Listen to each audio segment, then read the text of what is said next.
Anak durhaka abad modern. Kira-kira tahun lalu di Sulawesi Selatan. Ada anak usia 22 tahun.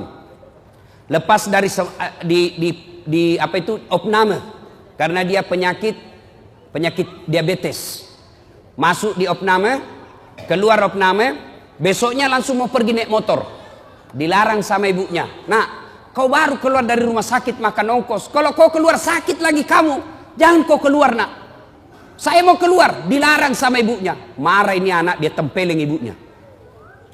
Ditempeleng ibunya, dilihat sama bapaknya. Kurang ajar ini anak. Mamanya ditempeleng.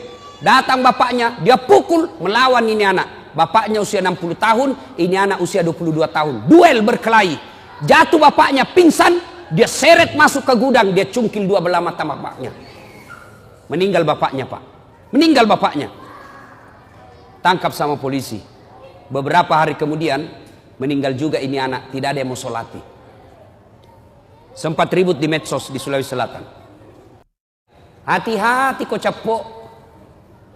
Selem muasa ngalemu. Islam dirimu. Lahir Islam, khitan Islam, akad nikah Islam. Tapi belum tentu kau mati dalam keadaan Islam, bos. KTP-mu Islam, tapi belum tentu kau mati dalam keadaan Islam. Ayat ini tiap Jumat dibacakan. Tidak sah khutbah Jumat kalau tidak dibaca ayat ini. Jangan kamu mati illa kecuali wa antum muslimun, dalam keadaan beragama Islam. Berarti ada orang Islam matinya kafir. Siapa mereka? Insya Allah kita tidak akan mati dalam keadaan lagi sabung ayam, judi, sabung ayam. Tiba-tiba digrebek sama Kapolsek, dikejar sama polisi, lari tembak peringatan, pak, masih lari tembak lagi, pak, masih lari tembak lagi, pak, 3 kali tembak peringatan, masih lari, ditembak kakinya, tung, kakinya ditembak, kepalanya dikena. Polisi India. Insya Allah kita tidak akan mati dalam keadaan berjudi. Tapi yang bisa membuat kita mati dalam keadaan kafir apa? Mulut. Habis mabuk, lempox, campur lem tikus. Beleng-beleng. Bayangkan lempox dan campur lem tikus. Saya bilang campur kau juga lem Korea, ndak bisa terbuka mulutmu dong.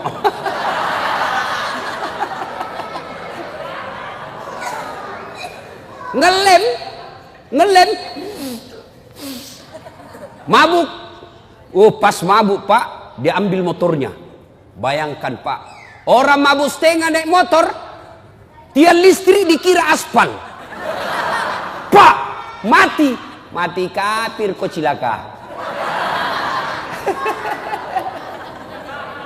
Coba, pas tabrakan dia tabrak listrik, Pak, dia bangun. Siapa kasih pindah tiang listrik di sini? Bisa pintu tiang listrik dikasih pindah. Insya Allah kita tidak akan mati dalam keadaan berzina. Ada duda di sini? Ada duda di sini? Ada. Dilarang menikah sama anaknya. Akhirnya dia pergi berzina. Umur 60 tahun. Makan obat kuat. Dia makan 2 biji. Pergi cewek usia 25 tahun. Overdosis. Serangan jantung. Puh! Mati di atas perut. Inna lillahi wa inna ilaihi. Ini matinya mati dalam keadaan kafir. Insya Allah kita tidak akan mati seperti itu. Tapi yang bisa membuat kita mati, makan barang haram. Contoh, jangan marah, contoh. Ada anak sekolah SMP, buru-buru pergi sekolah, diambil motornya, balap. Wah, ternyata tidak pakai helm. Dia langgar rambu lalu lintas, dikejar sama polisi, sehingga cabut, langsung ditarik kunci motornya. Kamu melanggar. Kenapa kau lihat rambu ini? Kau tidak lihat? Saya lihat. Kenapa kau langgar? Saya tidak lihat bapak.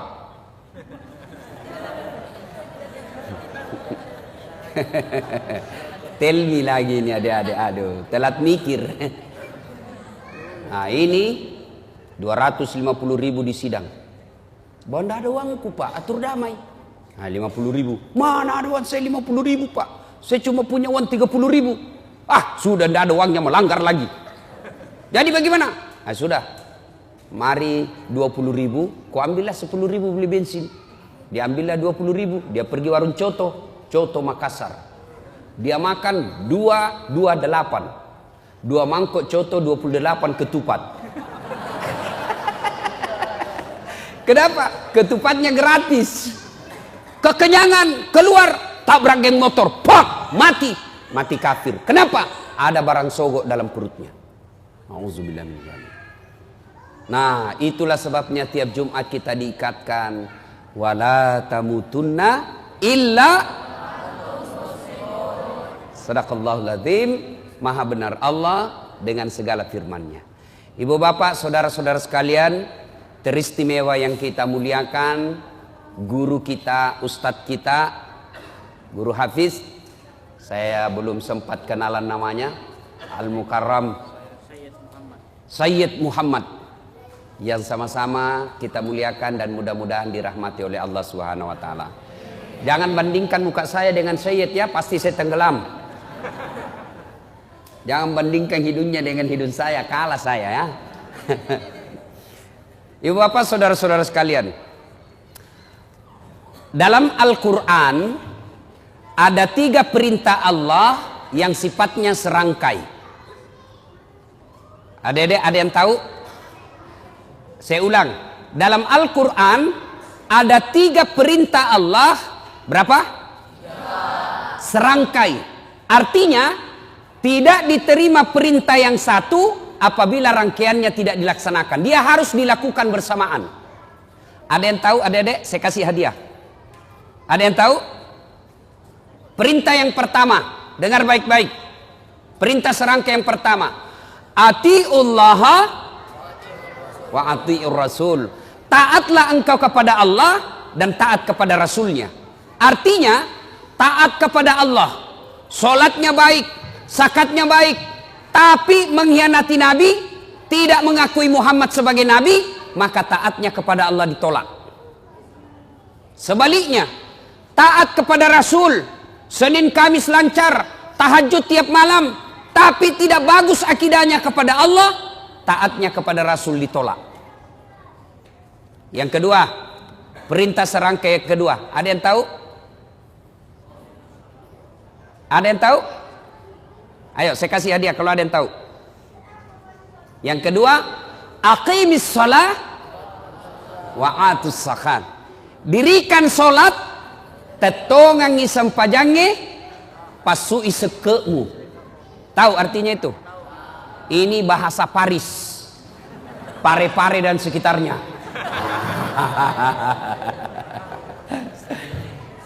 Perintah serangkai yang kedua, dirikan solat, tunaikan zakat. Artinya orang yang mendirikan solat tapi tidak membayar zakat padahal sudah mampu, maka solatnya akan ditolak.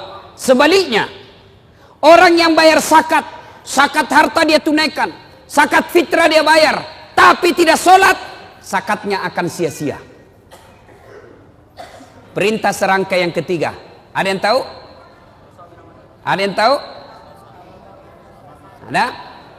Yang ketiga, anis kurli wali-wali baika.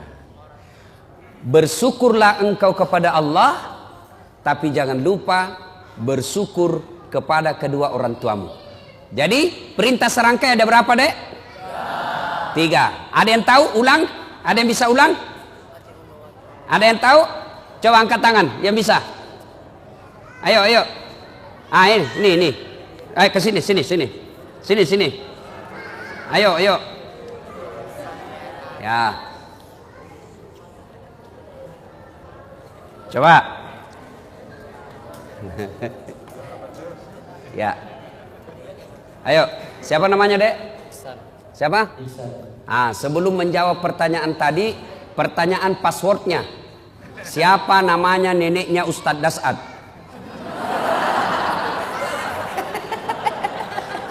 Ayo, siapa? Lain kali kau jawab saja, sembarang saja ku sebut, belum tentu ini semua tahu. Oke.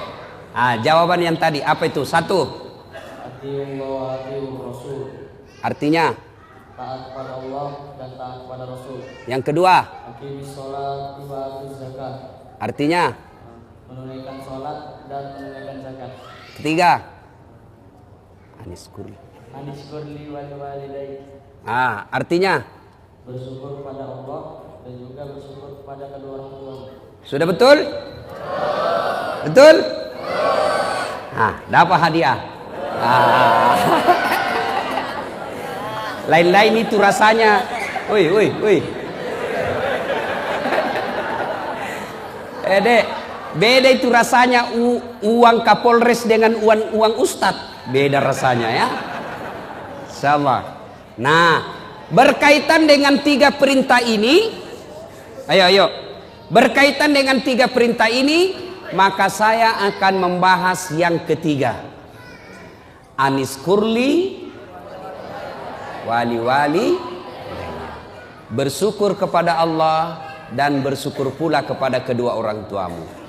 Artinya, ada anak remaja hitam jidatnya gara-gara sholat, hafal Quran, Senin Kamis dia puasa, tiap malam dia tahajud, malam Jumat dia itikaf di masjid, kemudian membersihkan masjid, ikut ngajar ngaji di masjid, tapi durhaka kepada kedua orang tuanya.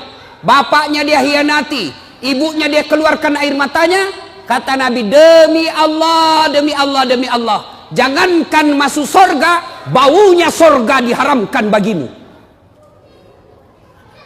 Nah, adik-adik sekalian, saya ingin menyampaikan beberapa kisah anak durhaka. 1. Zamannya Isa alaihi salam. Ada yang tahu Nabi Isa nabi keberapa? Angkat tangan, siapa yang tahu? Hadiah. Siapa yang tahu? Nabi ke-20 tuh? Nggak dapat hadiah kalau berjamaah. 24. Zamannya Isa alaihissalam, ada pemuda pak, bagus agamanya, kira-kira sekarang ketua remaja masjid kalau sekarang. Ibadah saja kerjanya, bagus amalnya, akhlaknya baik. Iblis sentimen. Kalau ada orang yang baik agamanya, bagus akhlaknya, maka iblis kepanasan. Maka iblis menghasut satu kampung. Dia datangilah satu kampung itu. Kau lihat itu, namanya Jurais. Kalau kau biarkan, maka anak muda akan beriman bersama mereka. Akhirnya apa? Rapat ini orang kampung. Saudara-saudara sekalian, bagaimana ini Jurais? Makin hari, makin banyak yang simpati sama dia. Bagaimana caranya dihabisi ini? Ada yang usul, bagaimana kalau kita sogok dia duit? Tidak mempan, dia bukan mata duitan. Bagaimana kalau kita sogok dia jabatan? Tidak mempan, dia tidak gila jabatan. Lalu ada yang urus usul, Jurais kan anak muda, jadi gimana? Kirim cewek paling kece, kirim cewek paling seksi, bayar dia, suruh goda Jurais. Akhirnya apa? Jurais, apa dosanya Jurais sehingga dihukum Allah? Suatu ketika lagi sholat sunnah, Allahu Akbar, dipanggil sama ibunya, Jurais, Jurais sini kamu. Bingung Jurais, saya sholat atau jawab panggilannya ibuku. Dipanggil kedua kalinya ibunya, Jurais, sini kamu. Jurais tidak menjawab, bingung, saya lanjutkan atau saya sholat. Akhirnya apa? Dipanggil 3 kalinya, Jurais, sini kamu. Tidak menjawab. Ibunya pun tidak tahu kalau Jurais lagi sholat. Marah ibunya lalu bersumpah. Marah ibunya dan bersumpah, ya Allah, setengah mati aku hamilkan. Ibu-ibu masih ingat waktu hamil? Masih ingat? Bu, halo ibu, masih ingat waktu hamil? Enak enggak? Oh, itu ibu-ibu hamil pan, tidak ada enaknya.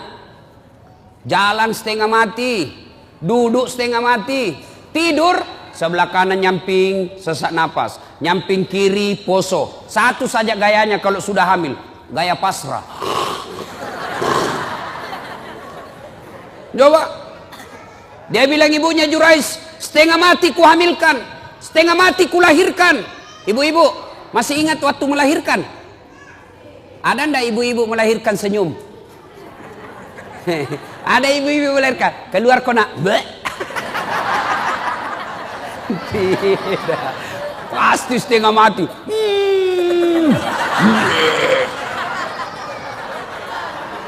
Iya toh. Paling kalau bapak-bapak menderitanya, kapan bapak-bapak menderita? Ngidam. Kalau istrinya ngidam. Sampai ada yang tanya sama saya, Ustadz, apa doanya supaya istri berhenti ngidam? Saya bilang, apa ngidamnya istrinya Pak? Dia bilang, nanti dia bisa tidur kalau dia lihat saya duduk di atas lemari. Wah. Jadi kalau istrinya mau tidur jam 10, setengah 10 sudah naik suaminya di atas lemari. Saya bilang, berhenti kau nak kasih bodoh-bodoh kau itu.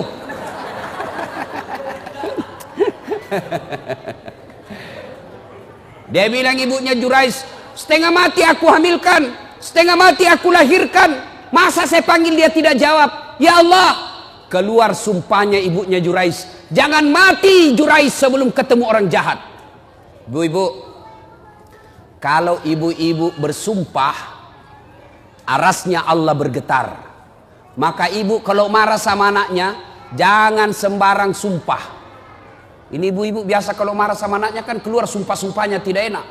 Kurang ngajar, setan. Nah bilang anaknya, bleh. Masa anaknya dibilang setan? Kurang ngajar, kambing. Bleh. Jadi ibu kalau marah sama anaknya, boleh marah tapi jangan keluar sumpah yang jelek-jelek. Boleh keras suara tapi sumpahnya yang bagus-bagus. Ih, anak saya kurang ajar betul. Mudah-mudahan kau jadi ustadz seperti Dasat Latif. Boleh sumpah seperti itu. Mudah-mudahan kau jadi dokter yang soleh. Sumpah seperti itu. Jangan sumpah yang tidak enak. Kurang ajar. Mudah-mudahan nak tabrak kau beca. Betul lah beca. Saudara yang saya hormati, pendengar di Facebook saya berada di Masjid At-Taubah Kota Batam. Ini ada santri di sini penghafal Quran, kurang lebih 150 orang. Mudah-mudahan santri-santri ini menjadi pemimpin bangsa Indonesia, supaya bangsa Indonesia bersih dari koruptor, bersih dari pembohong. Masih mau kok? Nah, akhirnya ibunya Jurais bersumpah, ya Allah jangan mati Jurais ketemu orang jahat. Arasnya Allah bergetar, dikabulkan. Akhirnya apa? Jurais difitnah, dikirimi cewek. Jurais dalam masjid, ini cewek datang, dia goda Jurais. Jurais, ayo kita main. Kata Jurais, haram. Gratis, haram. Gratis, haram. Tidak seperti anak Indonesia, haram, gratis. Ayo Pak Dek.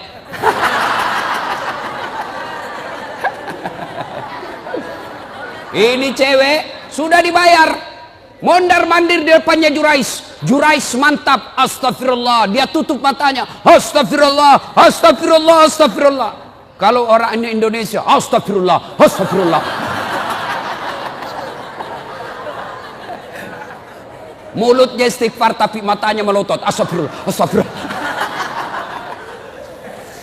Akhirnya ini perempuan gagal menggoda Jurais. Semakin dia menarik-narik telanjang, Jurais tunduk, tidak tergoda. Ini perempuan malu, sudah telanjang tidak dilayani, sudah dikasih duit tidak berhasil. Akhirnya apa? Dia pergi berzina dengan pengembala kambing. Setelah berzina di pengembala kambing, hamil. Tabrakan antara cowok dengan cewek. Dek, kalau mobil tabrakan, pak! Mobil sama mobil penyok, penyoknya lari ke dalam. Kalau cewek sama cowok tabrakan, pak! Penyoknya lari keluar. Hamil. Begitu hamil ini cewek, dia kemana-mana pidato. Saudara-saudara sekalian, kenal tak Jurais? Kenal. Itu tuh yang kerjanya soleh, dia bilang dirinya. Yang kerjanya ibadah saja. Pembohong. Nih, perut saya hamil gara-gara dia. Difitnah Jurais. Kemana-mana dia pidato. Saya hamil, Jurais yang hamili saya. Akhirnya satu kampung mulai marah. Hah? Jurais ternyata pencitraan. Jurais ternyata pembohong. Pura-pura alim. Mau pilpres datang-datang pesantren. Sudah dipilih, dibohongi kita. Marah. Akhirnya Jurais dilempar sampai kena pipinya, berdarah pipinya. Kata Jurais, demi Allah bukan saya. Ah, bohong, dilempar lagi, bukan saya. Demi Allah bukan saya. Akhirnya begini, kata Jurais begini, bos, biar saya bilang tidak, kau juga tidak percaya. Kau tuduh saya tidak mau terima. Jadi bagaimana? Kita tunggu sampai lahir ini anak, kita tanya siapa bapaknya. Ringkas kisah, lahir anak ini. Begitu lahir, masih merah, masih orok, dipencet pusatnya sama Jurais. Ya fulan, anak, ngomong kau, siapa bapakmu? Demi Allah, siapa bapakmu? Dengan izin Allah, ngomong ini bayi. Apa dia bilang? Bapakku bukan Jurais, bapakku pengembala kambing di tetangga desa. Apa dia bilang Jurais? Ku bilang memang bukan saya. Akhirnya Jurais bebas dari tuduhan itu. Coba adik-adik sekalian, Jurais, pemuda yang taat beribadah, dihukum oleh Allah gara-gara apa? Ibunya lagi memanggil dan ibunya pun tidak tahu anaknya lagi sholat. Itulah sebabnya ada 11 kewajiban anak kepada orang tua. Satu diantaranya adalah menjawab panggilannya. Ustadz, bagaimana kalau kita lagi sholat Ustadz, dipanggil sama ibu? Maka kalau dia laki-laki, misal baco. Orang Bugis itu kalau anak laki-laki baco. Kalau perempuan ece. Banyak orang Bugis di sini? Banyak. Jago ini orang Bugis pak. Kemana-mana saya ketemu orang Bugis. Saya ke Pulau Kijang, banyak orang Bugis. Saya ke Guntung, banyak juga orang Bugis. Saya pergi pelosok Kalimantan Timur, ketemu banyak juga orang Bugis. Saya pergi Singapura, ada Bugis Street. Saya pergi Sabah Sarawak, banyak juga orang Bugis. Begitu saya masuk penjara, banyak juga orang Bugis. Penceramah juga malam ini orang Bugis juga. Wah. Ibu bapak saudara-saudara sekalian, Jurais dihukum oleh Allah gara-gara apa? Dipanggil ibunya dia tidak menjawab padahal dia lagi sholat. Nah, bertanyalah orang, Ustadz, kalau lagi sholat dipanggil ibu, bagaimana caranya menjawabnya? Kalau dia laki-laki, Rahman, maka jawabnya Allahu Akbar. Panggil lagi, Rahman, Allahu Akbar. Tapi kasih tahu ibunya dulu. Besok-besok ibu, kalau ibu panggil saya Rahman, saya bilang Allahu Akbar, berarti saya lagi sholat. Karena kalau ibunya tidak tahu masalah agama, Rahman, Allahu Akbar, kurang ajar. Dipanggil dia takbir. Oh Rahman, Allahu Akbar, kurang ajar betul ini anak. Itu tapi jangko juga pura-pura bos. Dia tidur, Rahman, Allahu Akbar. Padahal dia tidur, wah dongok-dongok.